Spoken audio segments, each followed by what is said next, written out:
Y ahora es un placer darle la bienvenida, nos visita aquí en Radiográfica Mónica Valente, que es la secretaria ejecutiva del Foro de San Pablo y además integra la comisión ejecutiva del Partido de los Trabajadores. Bienvenida.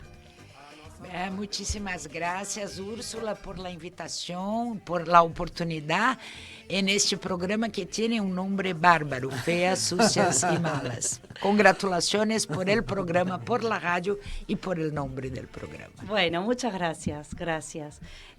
Hablábamos previamente con Mónica, vamos a contar, sobre también, le contábamos la historia de la radiográfica por estos días, viene de una fábrica recuperada por sus trabajadores, estamos conformados como una cooperativa, y Mónica nos decía que ella también viene de una historia de participación sindical. Me gustaría conocer cuál es tu historia de militancia, Mónica.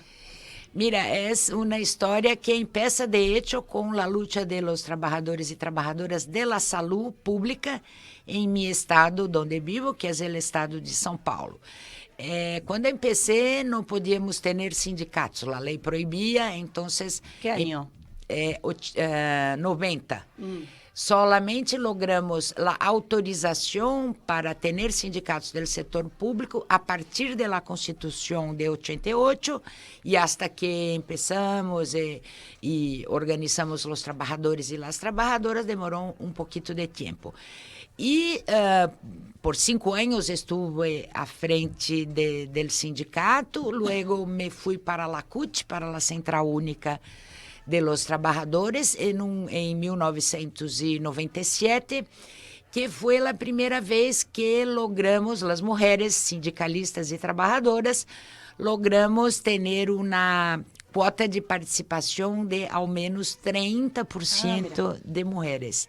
Mira, 30% parece super pouco, porque agora logramos a paridade. Pero para aquele momento... ¿Ahora hay paridad sindical? Ah, sí, ahora hay. En la CUT. No es obligatoria por ley, pero en la CUT es. Luego, esta militancia sindical me llevó a luchas, porque siendo del sector público de la salud, con todo el proyecto neoliberal en curso en Brasil, luego la lucha sindical me llevó a la lucha política y partidista. Entonces, me fui a militar en PT, en el Partido de los Trabajadores, y también en organismos internacionales de trabajadores y trabajadoras públicas.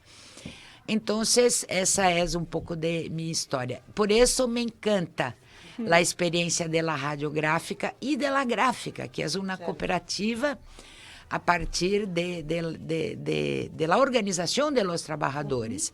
Isso é importantíssimo. Em Brasil, intentamos, há alguns empreendimentos com essa história, pero poucos e desafortunadamente não muito exitosos. Pero essa é uma experiência ímpar da classe trabalhadora de poder administrar este patrimônio que é da classe trabalhadora, que lo construye com seu trabalho, com seu suor, com seus sonhos. E então é muito emocionante estar acá. Gracias. Cuando estuve en Brasil para las elecciones, cubriendo, fui a visitar el sindicato de metalúrgicos del ABC y me acuerdo que les di uno de los stickers con los logos y claro, la radiográfica es una fábrica como radio y les encantó también porque el logo era muy elocuente. Pienso en lo que estás contando y es el momento de ebullición creo que es un poquito previo de lo que se llamó el nuevo sindicalismo en Brasil, que tiene además un exponente muy importante que todos y todas conocemos, que es Lula da Silva, que tiene que ver, digamos, en simultáneo el nuevo sindicalismo, la conformación del Partido de los Trabajadores y de la CUT también. Viviste todo eso desde adentro, porque es la misma época. Sí, sí, por supuesto.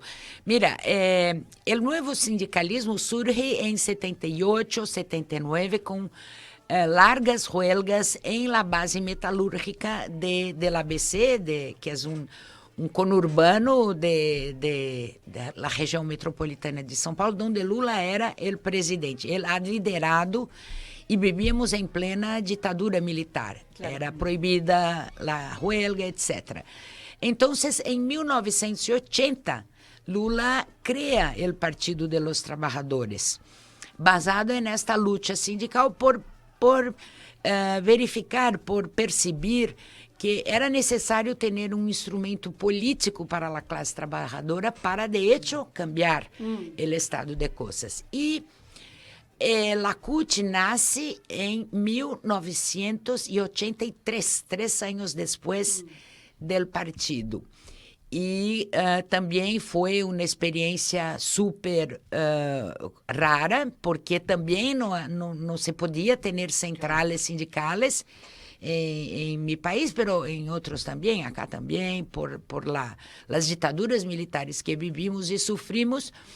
E foi também uma grande ousadia da classe trabalhadora, además de criar o partido, criar a Central Única de los Trabajadores. E como central sindical, sempre tivemos uma amistad super fuerte com as centrales e os sindicatos argentinos, a CGT, a CTA, os sindicatos argentinos de maneira geral, sempre somos amigos e parceiros da luta latino-americana de los trabajadores de nossa pátria grande. ¿Cómo fue el proceso de los 90 en Brasil? Salimos de la ditadura, tuvimos la primera elección en 89 y el pueblo brasileño eligió un tipo que era Fernando Collor de Mello, que defendía, y hasta hoy defiende, el modelo neoliberal. Entonces, por todos los años 90, sufrimos sus efectos perversos. Entonces, privatización de las empresas públicas, flexibilización de las leyes de garantía de protección social a los trabajadores, abertura de la economía indiscriminadamente al capital transnacional e os trabalhadores e trabalhadoras que lutamos para finiquitar, para terminar com a ditadura e conquistar a democracia, quando lá conquistamos o primeiro presidente eleito, aunque Lula ha disputado em 89 com chances, quase ganhou, claro. Sim. Tivemos que enfrentar um período de muita dificuldade. E seguimos em la luta de resistência contra o modelo neoliberal. Hasta que 98 e 2000, em las eleições, especialmente las municipais, logramos ganhar muitas alcadias para o PT ou outros partidos de esquerda e progressistas. Como é o caso de São Paulo. Sim. Ganamos el año 2000 con la alcaldesa Marta Suplicy, con quienes yo fui a trabajar también como su jefa de gabinete. Hace 23 años atrás, claro. La alcaldesa era mujer e invitou uma mulher para su jefa de gabinete. Yo le comenté cuando ella me invitó, mira, alcaldesa, eu nunca fui jefa de gabinete, e ela me contestou, pero eu tampouco, nunca fui alcaldesa, então vamos a construir isso junto. Y en tu formación política, digamos, ¿qué pensás que el mundo sindical te da como valor para después la gestión o como desarrollo como dirigente político? Muitíssimas coisas. É uma excelente pergunta, porque na luta sindical, na luta de los trabalhadores e de las trabalhadoras, sempre ponemos em primeiro lugar a solidariedade, a construção coletiva de propostas, temos assembleias, temos que fazer debates super democráticos. Então, isso te confere a uma pessoa, te dá uma capacidade, em primeiro lugar, de empatia, para ouvir os argumentos da gente. Em segundo lugar, também uma capacidade de buscar construir consensos. Porque sempre é importante, quando uno está ao frente de uma alcaldia, de um governo, buscar construir consensos sem abrir mão de seu projeto, em torno do qual aquele candidato ou candidata foi elegido por la gente. Quando a gente elige um projeto político, econômico e social. Pero quando uno governa, tem que, basado neste programa, também buscar construir os consensos, sempre em favor de tus princípios, de tu projeto social e político, como proyectos progresistas y de izquierda. Entonces, la lucha sindical es una lucha que nos enseña muchísimo para toda la vida, para toda la vida. Pensaba cuando hablabas de tu inicio de militancia, de los 90, color de melo, las elecciones que disputa Lula, en cómo las historias de nuestros países están tan entrelazadas, porque si uno mira los periodos históricos, casi pasa lo mismo, obviamente con matices, pero son parecidos. Me gustaría hablar del proceso que se abre a partir del inicio del siglo XXI, que es Lula da Silva. ¿Cómo fue? ¿Cuál es tu perspectiva hoy de ese proceso que después asume Dilma Rousseff y tiene un golpe de Estado? En Brasil fue uno de los países en los que hubo un golpe de Estado, en lo que significó la ola de procesos o de gobiernos populares que vivió la región en el primer tramo de este siglo. Perdón, solo un adendo a lo de Úrsula, porque cuando gana Lula, ¿dónde estaba vos en el PT? ¿Cómo era eso, no? O sea, cuando llega Lula en 2003. Bueno, yo estaba en la alcaldía de São Paulo, seguía como jefa de gabinete de la alcaldesa de São Paulo, Marta Suplicy, y ahí continué, porque yo salí de la dirección de la CUT justamente cuando asumí la tarea de la alcaldía en la alcaldía de São Paulo. Em primeiro lugar, estávamos tentando, em la cidade de São Paulo, implementar um projeto econômico e social de priorização de lo social, de la gente, de la educação pública, de la saúde pública, del transporte público. Foi, então, quando Lula ganha em 2002, eu tenho... sin ninguna modestia, tengo que acreditar mucho al trabajo de la alcaldía, del PT en la alcaldía de São Paulo, porque como es una ciudad con 11 millones de habitantes, es grande, es una vitrine, es una, ¿cómo se dice? Una vidriera, claro. Una vidriera. Y aquel trabajo ha ejemplificado para todo el pueblo brasileño lo que podíamos hacer governando uma cidade, um estado e um país. E quando Lula ganha e assume em 2003, te comento que parecia um sonho. Eu não lograva acreditar. Claro. Eu me fui à Avenida Además, Paulista. un presidente obrero, ¿no? Sí, y que había participado de varias elecciones, no había ganado y la del 2002 la gana. Assim é. Disputamos em 89, Lula disputou em 89, perdeu, 94 perdeu, 98 perdeu e 2002 ganhou. Claro, la cuarta. La cuarta vez.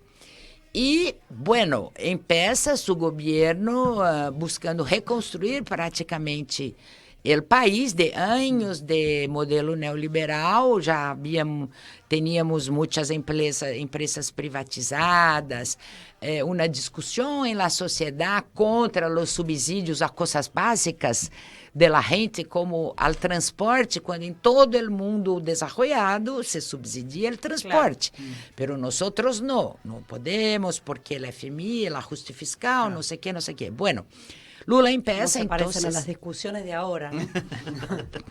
Sí, passam-se 20 anos claro, e claro. as ideias sempre em debate. Bueno, pero Lula logrou ser um governo bastante popular, logrou implementar o Bolsa Família como uma política de fazer com que a gente tuviera a possibilidade de desayunar, almoçar e cenar, porque muitos brasileiros e brasileiras não la tinham.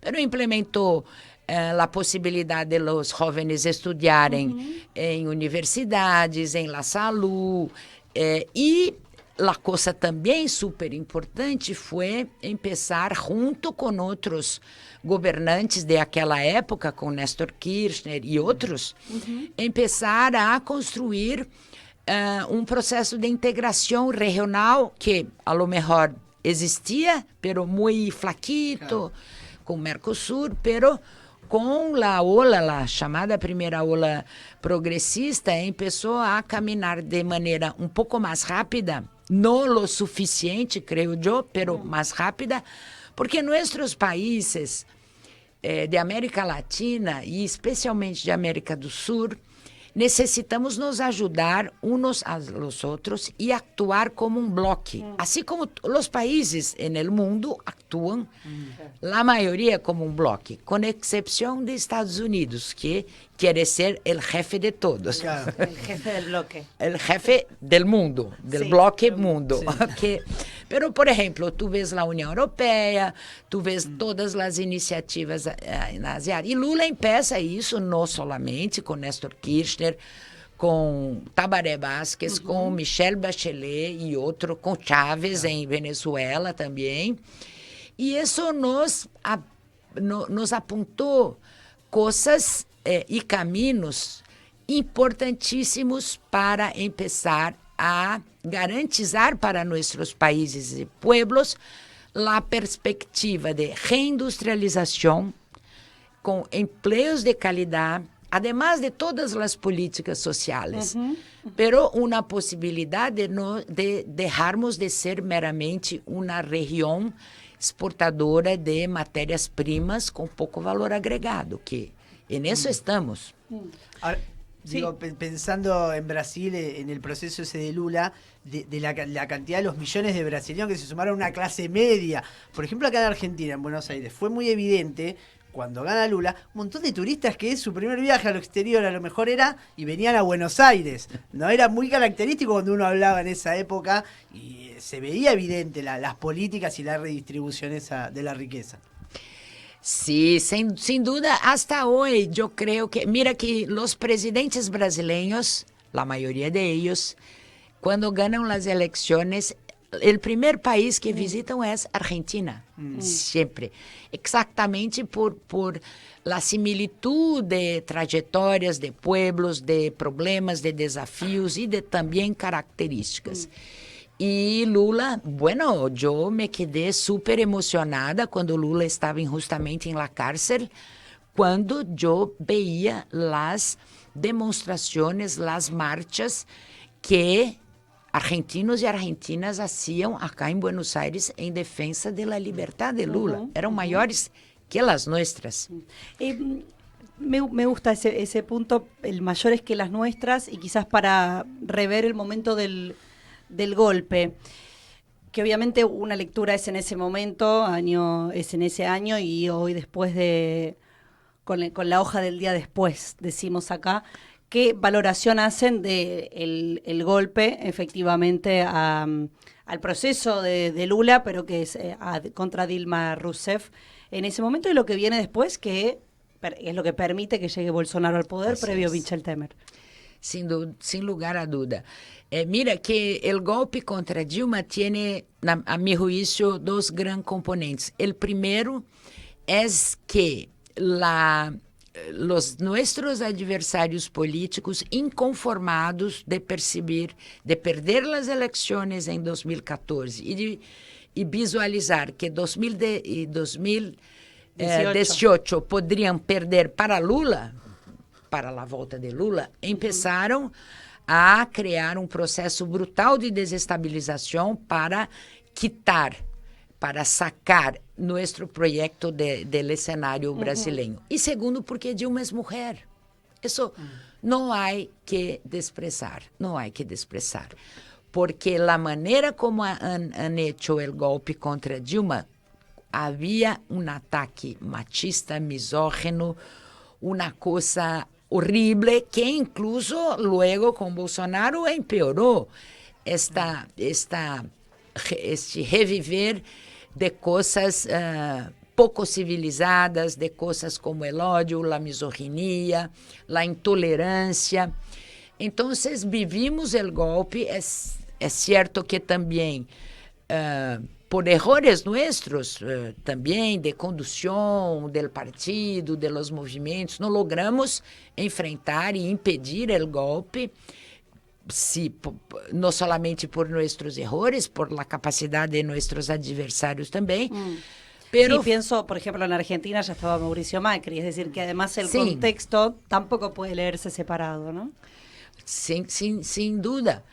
Y luego, cuando Temer inicia su gobierno, el mandato provisional hasta las elecciones, que permite el golpe, el manejo del golpe, el manejo del poder judicial, de los medios, de comunicación corporativos, de empresariales. Los militares, ¿no? Los militares empiezan a crear el monstruo que fue Bolsonaro em Brasil. Por que digo que foi um presidente perverso?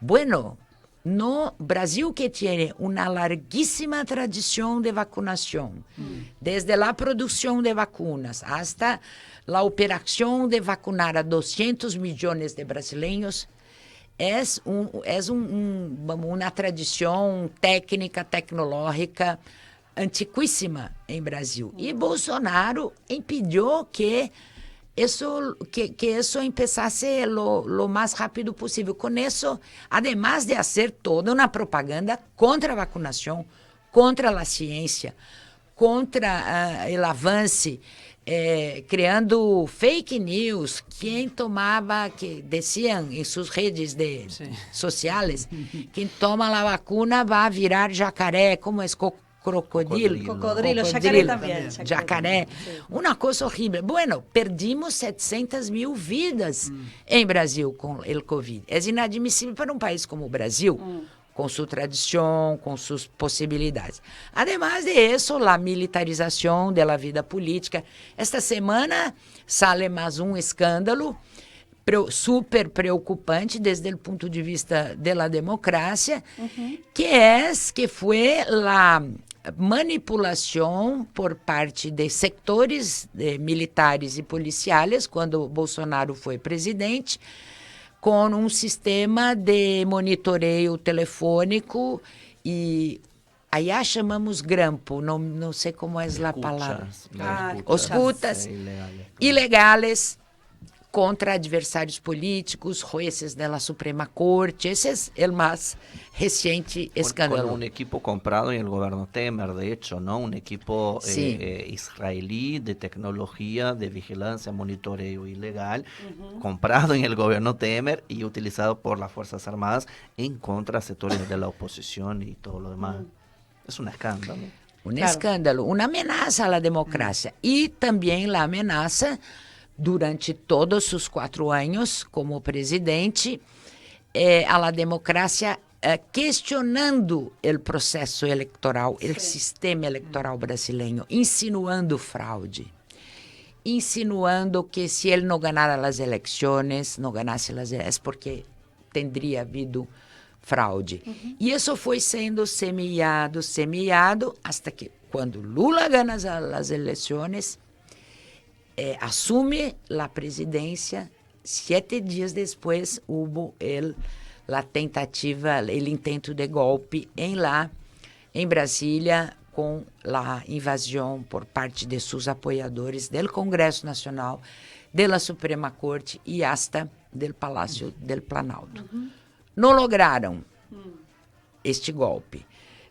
Não lograram por várias razões, pero foi uma coisa semeada durante os 4 anos de seu governo, de desacreditar a institucionalidade democrática que tanto nos custou construir. ¿Y cómo está hoy las Fuerzas Armadas brasileñas, después de todo eso, de todas las maniobras que vimos? ¿Está alineada con la democracia? ¿Hay una tensión ahí todavía por terminar de resolver? ¿Cómo está esa situación? Bueno, la maioria está alinhada com a democracia, incluso os atuais jefes de armas do Exército, Marinha e Aeronáutica, que são nombrados por el presidente da República, que é o jefe del Estado, el jefe de las Fuerzas Armadas, pero sabemos que esta semilla antidemocrática sigue existindo em las bases de las Fuerzas Armadas. Então, é impressionante a destruição que em 4 anos de la institucionalidade brasileira que ha hecho Bolsonaro. Em las Fuerzas Armadas, em las escolas militares, em aparatos judiciais.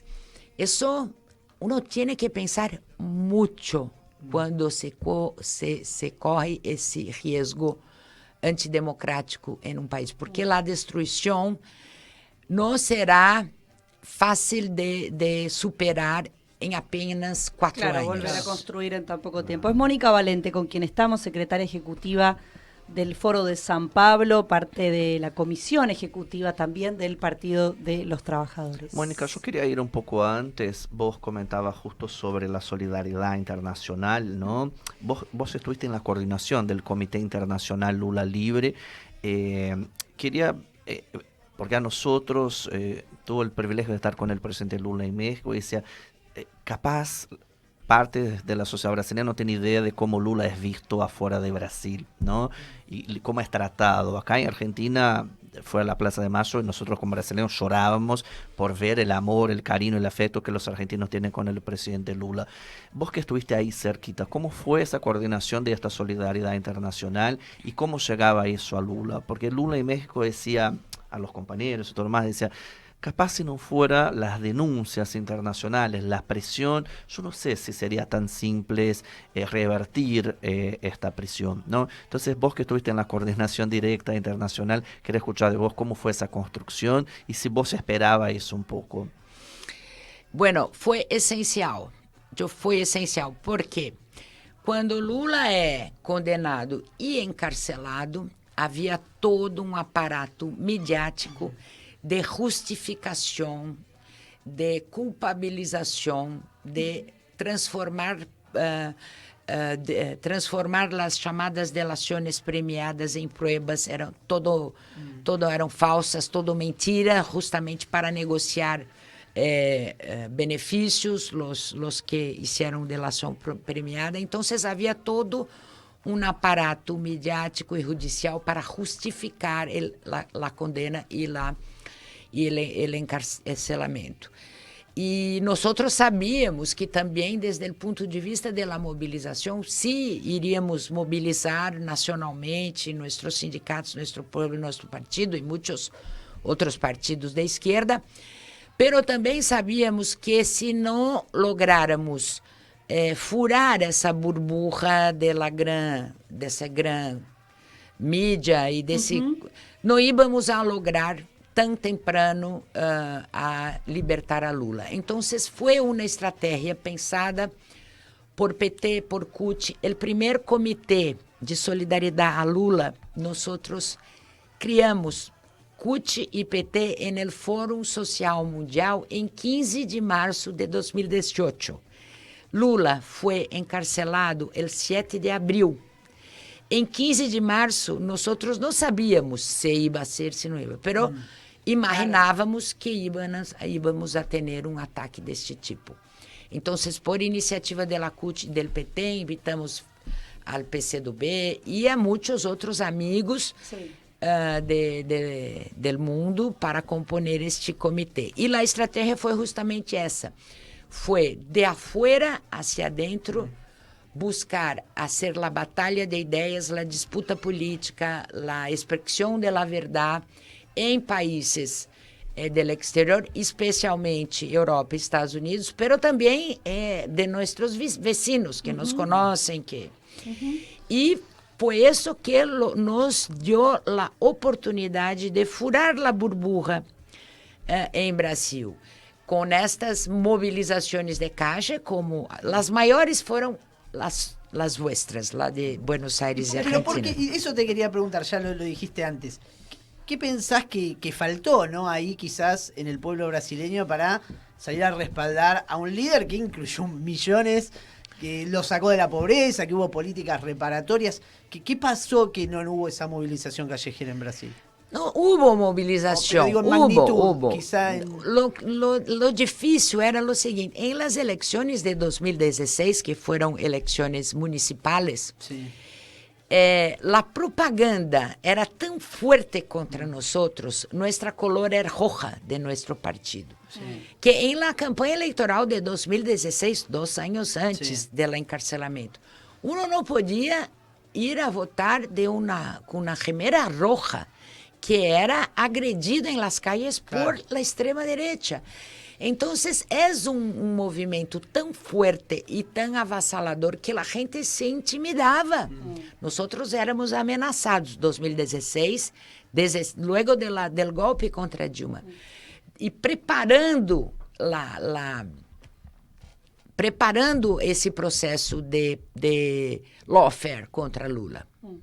Hay algo que al menos yo no tengo resuelto, pero en muchas ocasiones se habla del avance de la derecha en América Latina. Sin embargo, podemos poner, justo se cumplieron ahora 4 años de las movilizaciones populares en Chile, que fueron realmente, impactantes, que después se puede valorar qué es lo que pasó con el proceso del gobierno, no, pero el pueblo chileno salió a pedir una transformación. Vimos algo muy parecido en Colombia, que de hecho es lo que termina permitiendo que Gustavo Petro gobierne ese país. En México termina ganando López Obrador, quizás eran los 3 países. Bolivia, te agrego que se recupera Bolivia, que puede recuperarse el golpe solo en un año, con grandes manifestaciones. A mí me da la impresión a veces que apareciera disociado algo que pasa por arriba en la política con lo que pasa por abajo. No es que nuestros pueblos se han derechizado. ¿Cuál es tu mirada? ¿Qué crees de este momento que a veces se le dice de segunda ola de progresismo? Sin embargo, tiene diferencias con lo anterior. Claro. ¿Cómo leer este momento? Hay un diputado, un profesor mexicano, su nombre es Héctor Díaz Polanco. Nosotros lo invitamos para una ponencia en el encuentro, en el 26 encuentro del Foro de São Paulo, realizado ahora en junio en Brasil, porque él tiene una reflexión súper interesante sobre el tema de las nuevas formas de organización política, social y partidista populares del siglo XXI. Entonces, justamente, ele mira los ejemplos de Chile, de Ecuador, de Colômbia, incluso de Brasil, para nos proponer uma reflexão, porque sempre tuvimos em la cabeça uma separação entre a forma partido e a forma movimentos.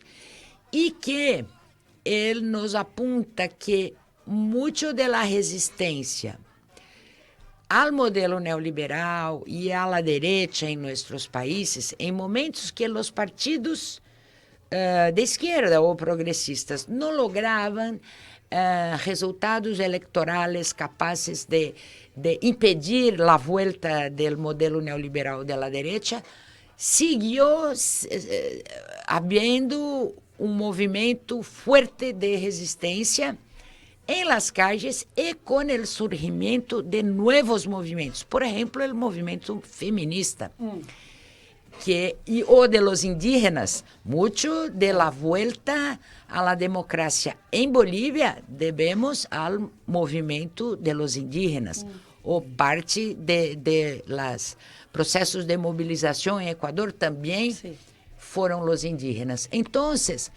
eu creio que, como o modelo neoliberal incentiva o individualismo, o ódio à política, a primazia do individual sobre qualquer forma coletiva de organização da sociedade, nós temos que repensar nossos instrumentos também, nossos partidos e nossos movimentos. Não que se misturem, porque cada qual tem sua tarefa específica, porque se miramos como fomos derrotados chamada primeira ola progressista e como em tão pouco tempo logramos volver a cambiar a correlação de forças e, em muitos casos, volver a ganhar eleições, miramos que houve um processo fortíssimo de resistência social, de caixa. Claro.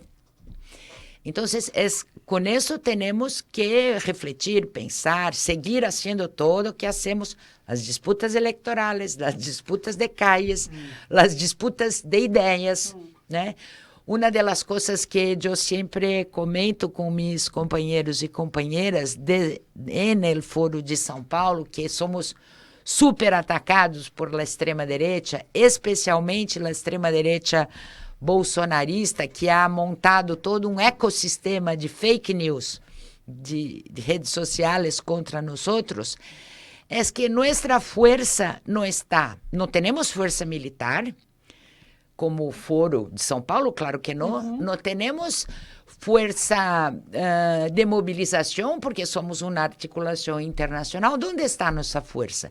Está em las ideias, está na capacidade, que não são ideias solamente do Foro, são de muitas centrales obreiras, são de muitos partidos progressistas, de movimentos feministas, indígenas, de movimentos contra o câmbio climático, que agora é um grande desafio para a humanidade. E, por lo tanto, se nossa força está em las ideias, em la disputa, em la batalha de ideias, também temos que hacerlo com os instrumentos e cambiar nossos instrumentos de luta, como sindicatos, partidos e movimentos. ¿En qué sentido cambiarlos?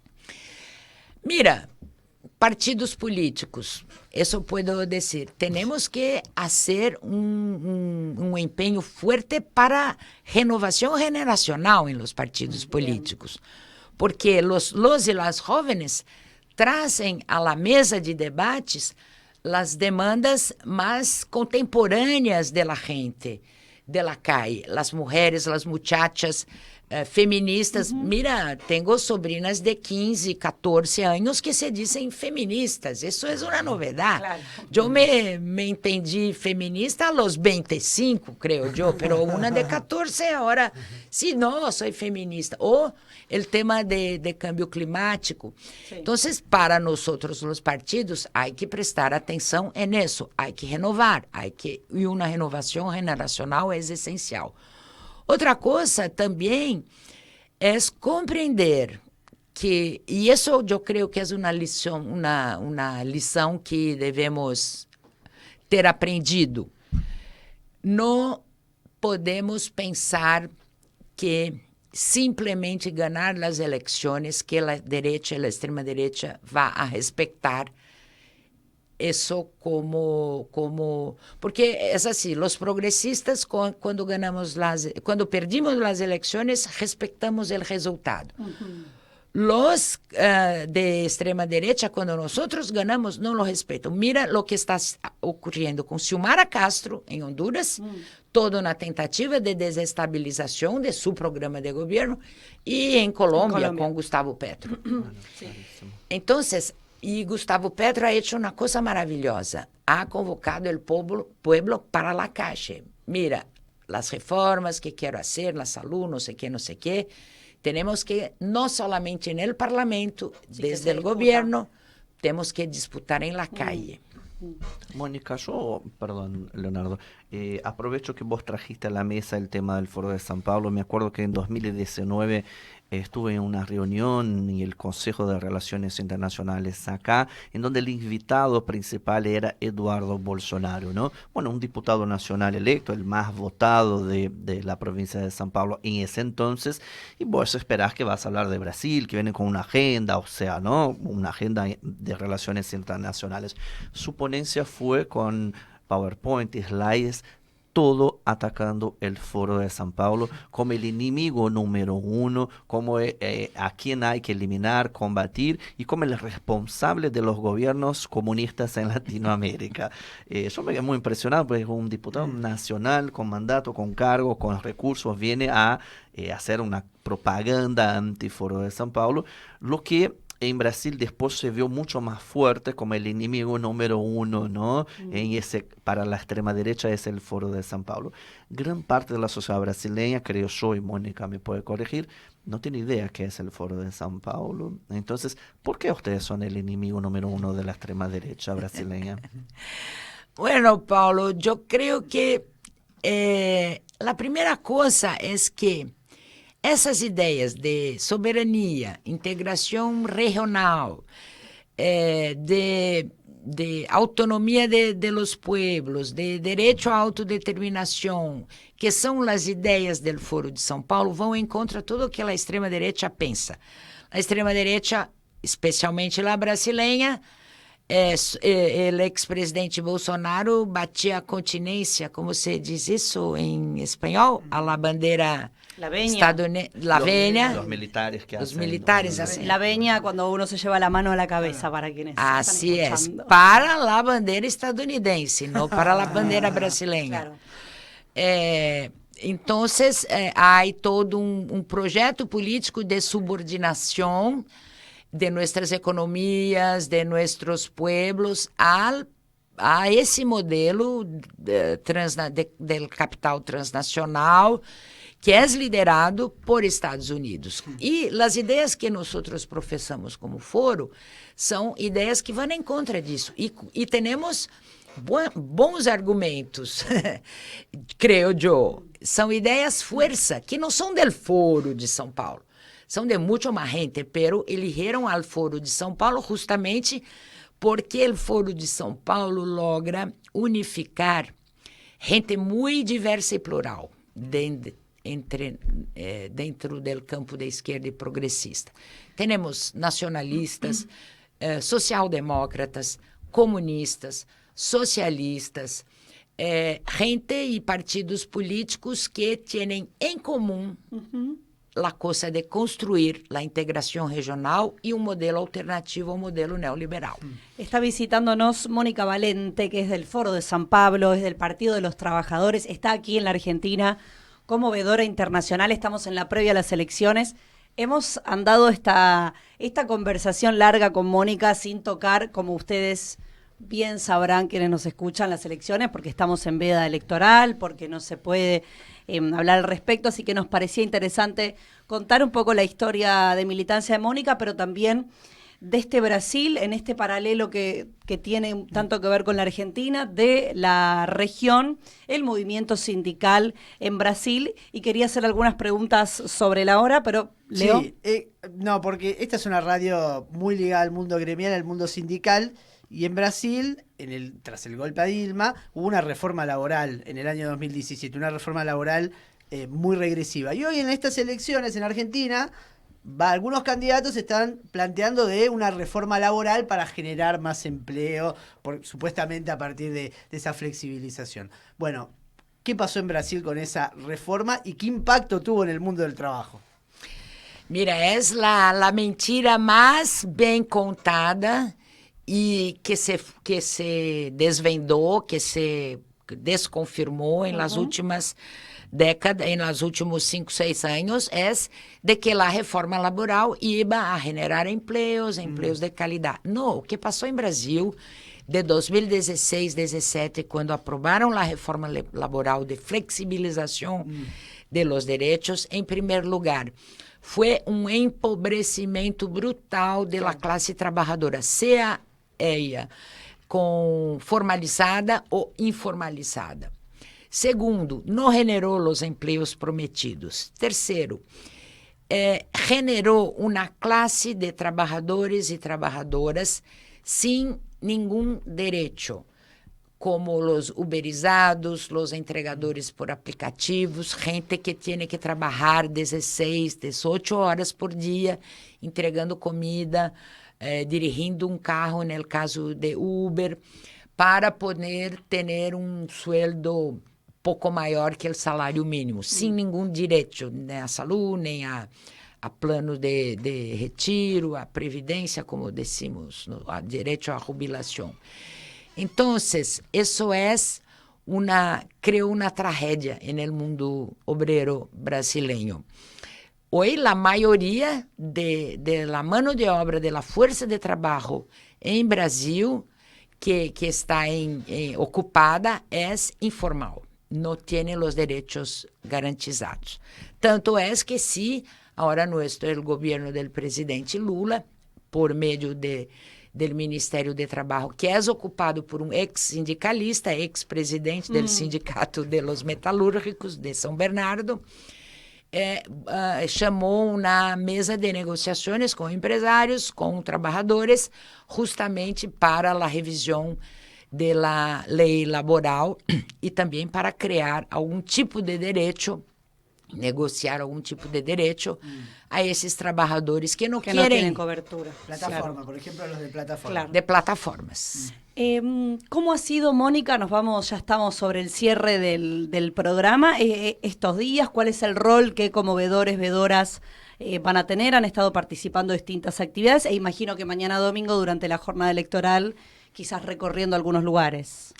Sim, sem dúvida. Em primeiro lugar, estes dias tivemos uma jornada super interessante, conhecendo, através da Diretoria de Eleições, Nacional de Eleições, o sistema eleitoral, o tema das boletas, do conteo, Claro. de como são as coisas desde o ponto de vista logístico e de la segurança democrática do sistema argentino. Isso é super importante. Nós, como brasileiros e brasileiras, que vivimos um processo de tentativa de desacreditar o processo eleitoral, sabemos o quanto é importante que seja um sistema sólido, reconhecido por la cidadania.